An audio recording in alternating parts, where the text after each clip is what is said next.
So hello and welcome बच्चों। चलिए हम शुरू करते हैं। प्रॉपर्टी ऑफ क्या है आपका डिवीजन ऑफ इंटीजर। ठीक है, मतलब जो आपका भाग है उसकी हम प्रॉपर्टी देखते हैं, वो भी इंटीजर में का। ठीक है, तो पहला देखते हैं हमारे पास क्या है। If A and B are integer then A divided into B is not necessarily an integer. ये बात तो क्लियर है कि अगर हम ए में ए में अगर बी का भाग दें, यानी ए में बी को भाग दें, ठीक है, बी का भाग दें, तो हमें जो आएगा वो इंटीजर नहीं हो सकता है। ज़रूरी नहीं है कि वो इंटीजर ही हो, ठीक है, आवश्यक नहीं है। अब सपोज हम कोई ए हमारी कोई संख्या है, हम ए को कोई संख्या मान लेते हैं। सपोज हमने मान लिया है 15 मान लिया है ना।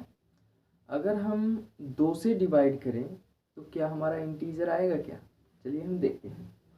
देखिए इंटीजर होता क्या है, एक तो माइनस में वैल्यू होती है, एक प्लस में होती है और एक ज़ीरो होता है। तो इनमें से देखते हैं तीनों में से कुछ आ रहा है कि नहीं। तो सबसे पहले हमने फर्स्ट का देखते हैं। ठीक है,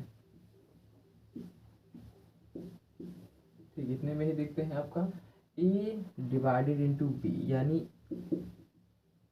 ए में हम भाग देंगे बी का। अब हमारी ये कोई संख्या है, हमने क्या कहा है, इसको 15 मान लिया है और इसको मान लिया है 2। तो हम डिवाइड करके देखते हैं, तो 15 डिवाइडेड इंटू 2।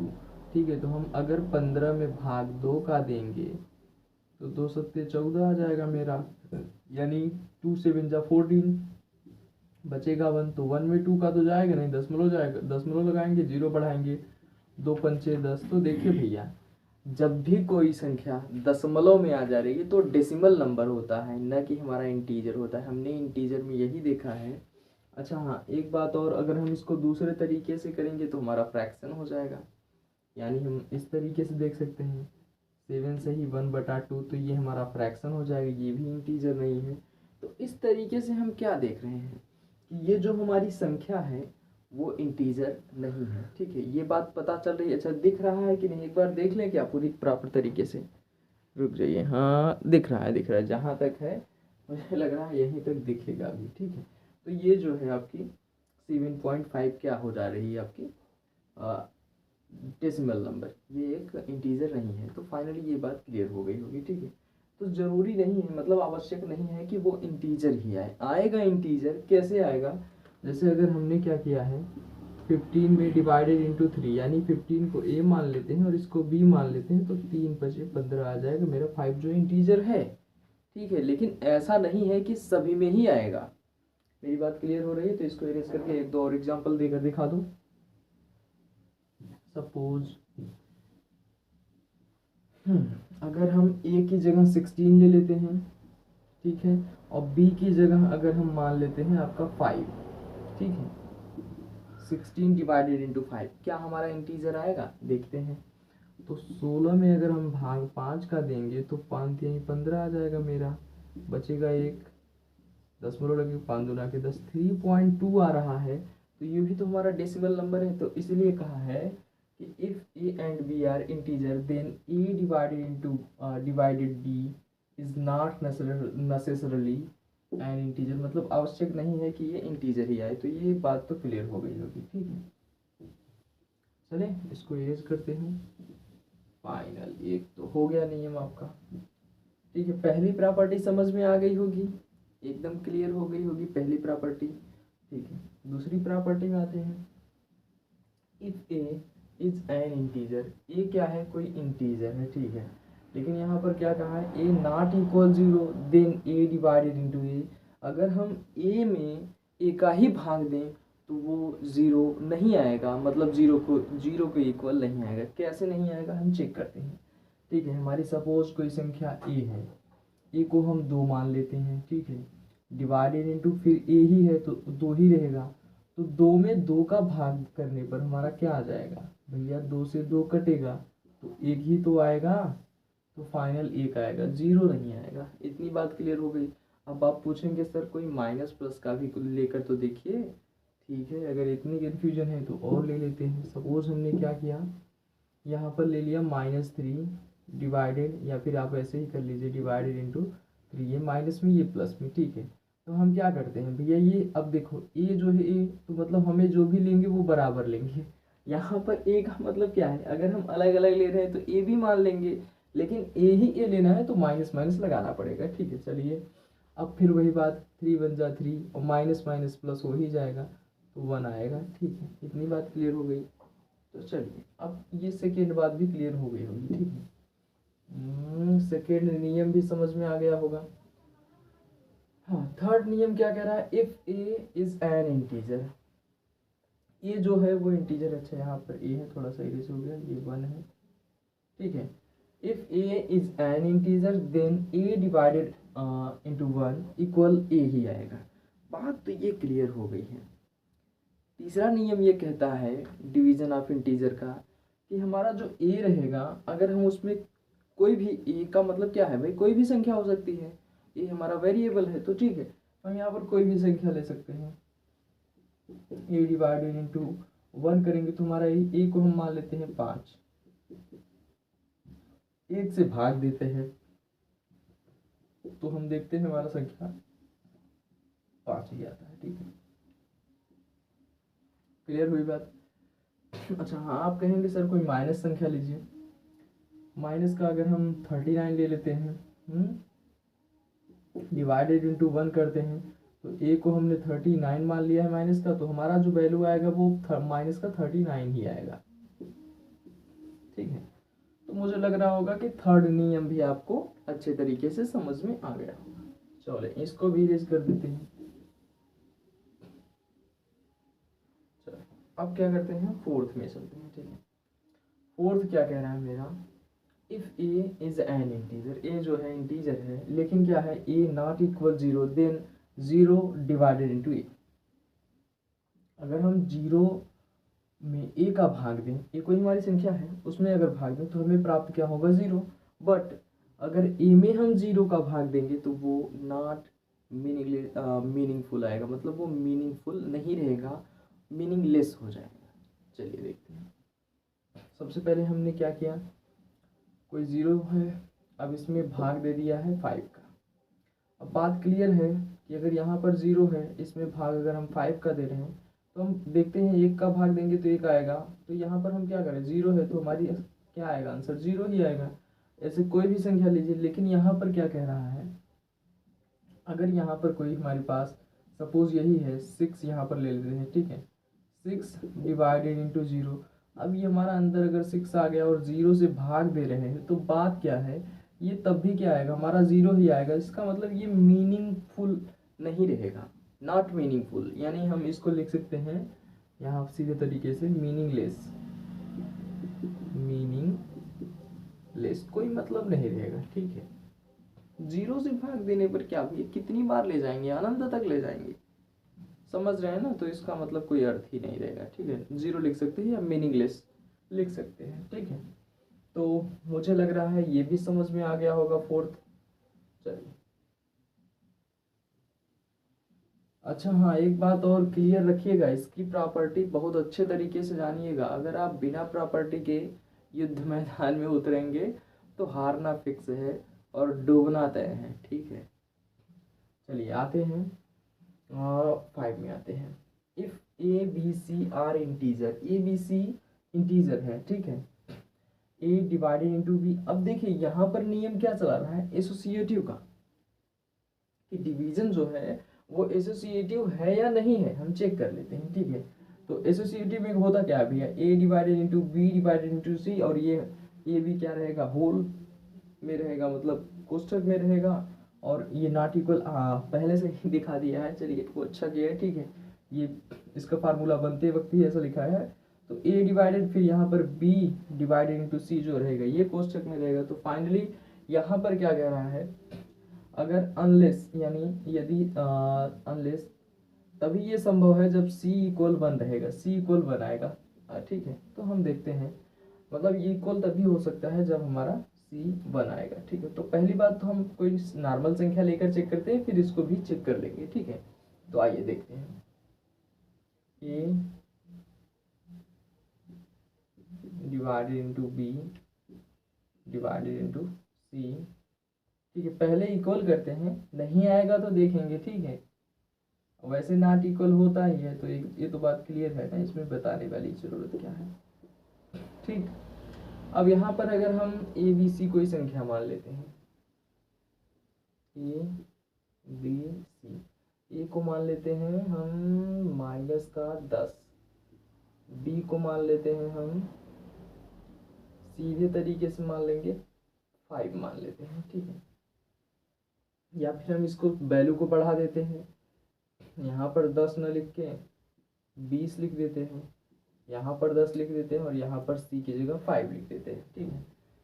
तो आइए पहले हम सरल संख्या लें ताकि आपको कन्फ्यूजन ना हो, फिर आप चाहे जो ले सकते हैं, पता चलता रहेगा, ठीक है। ए की जगह पर हमारा 20 है, -20 डिवाइडेड इंटू 10 है कोष्ठक में, फिर डिवाइडेड इंटू 5। चलिए इतनी बात क्लियर हो गई।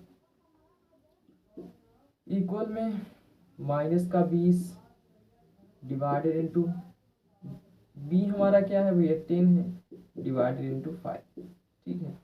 अब हमें पता करना है ये जो हमारा associative property of division of integer है, ये क्या हमारा इसमें इस फार्मूले में काम कर रहा है, मतलब ये जो प्रॉपर्टी है ये क्या हमें इक्वल दे रही है एसोसिएटिव। तो हम सबसे पहले कोष्ठक वाला करेंगे कि 10 का भाग 2 20 में करेंगे तो 2 आएगा, वो भी माइनस का, और आगे ये बचा डिवाइडेड इंटू 5, ठीक है।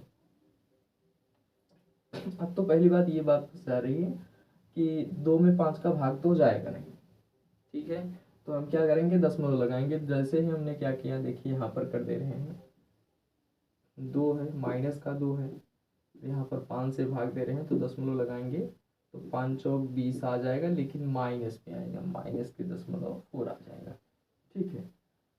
इक्वल करते हैं, यहाँ पर 5 का भाग 10 में देते हैं तो हमारे पास 2 आएगा और डिवाइडेड इंटू 20 बचा, क्योंकि अब ये बच रहा है और ये माइनस का 20 है, तो 2 से अगर -20 को काटेंगे तो माइनस का 10 आ जाएगा, तो 0.4 और माइनस का 10 ये इक्वल नहीं है, इसका मतलब नॉट इक्वल। तो ये जो फार्मूला है ये सही था, ठीक है। लेकिन एक तरीका और है, ये तभी संभव हो सकता है जब c बराबर 1 हो। हम ये भी चेक करके देख लेते हैं। तो फाइनली हम इतना ही रहने देते हैं इसको। अच्छा, इसको फार्मूले को ना इरेज करके हम डायरेक्ट करते हैं, ठीक है। यहाँ पर क्या था, ए डिवाइडेड इंटू, ठीक है, यही था। अब यहाँ पर देखिए वही हम ले लेते हैं, मान लीजिए नंबर ए है, बी है, सी है, और सी के जगह पर हम 1 मान लेते हैं, ये वाला 1 मान लिया। चलिए अब देखते हैं क्या हमारा इक्वल आ रहा है, क्या वैल्यू, थोड़ा सा सही सीरीज, ठीक। इतनी बात क्लियर हो रही है कि नहीं। तो हमारा क्या है, -20 है और डिवाइडेड इंटू 10 है और डिवाइडेड इंटू 1 है, ये कोष्ठक में रहेंगे। इक्वल करते हैं, -20 डिवाइडेड 10 डिवाइडेड 1, ठीक। चल देखते हैं कि हमारा अब वैल्यू इक्वल आएगा या नहीं, ठीक है। तो सबसे पहले 10 का भाग 20 में देते हैं तो 2 आएगा, माइनस का 2 डिवाइडेड इंटू 1। अब यहाँ पर वही संख्या आ जाएगी क्योंकि 1 से भाग देने पर हमें पता चला सेम वैल्यू आएगी, ठीक है। माइनस का 2 आ गया, यहाँ पर 1 का भाग देने पर 10 में 10 ही आएगा, इतनी बात तो क्लियर है। अब डिवाइडेड इंटू -20 है तो 10 का भाग 20 में देने पर 2 ही आएगा, लेकिन माइनस का 2। लेकिन अब ये देखते हैं हमारा इक्वल आ जा रहा है। तो ये तभी संभव था जब हम क्या करते हैं, सी के स्थान पर 1 रखते हैं, ठीक है। तो हमारा इक्वल आ जाएगा, यहाँ पर नॉट इक्वल तब नहीं रहेगा। लेकिन अगर हमारी अदर संख्या रहेगी, मतलब सी की जगह पर कोई और संख्या 3 4 5 6 7 8 9 ऐसे रहेंगे तो हमारा इक्वल नहीं रहेगा, तब हमारी एसोसिएटिव प्रॉपर्टी नहीं लगेगी। लेकिन लगेगी तब जब हमारा सी की जगह 1 रहेगा, ठीक। चलिए मुझे लग रहा होगा ये भी समझ में आ गया होगा, 5 भी, ठीक है।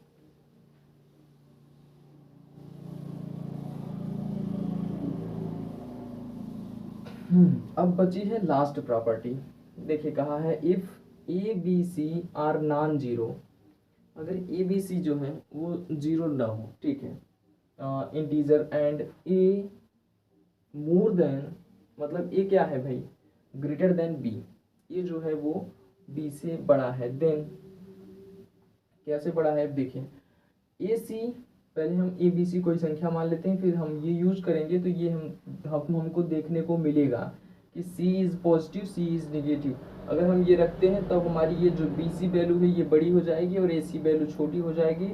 अगर हम यहाँ पॉजिटिव रखते हैं तो हमारी बी सी छोटी होगी और ए सी बड़ी होगी। चलिए हम इन दोनों को देख के पता लगाते हैं।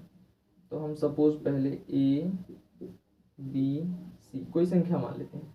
सपोज हमने इसको मान लिया है 8, इसको 4 और इसको 2 मान लिया है, ठीक है। पहले हम पॉजिटिव रखेंगे सी को।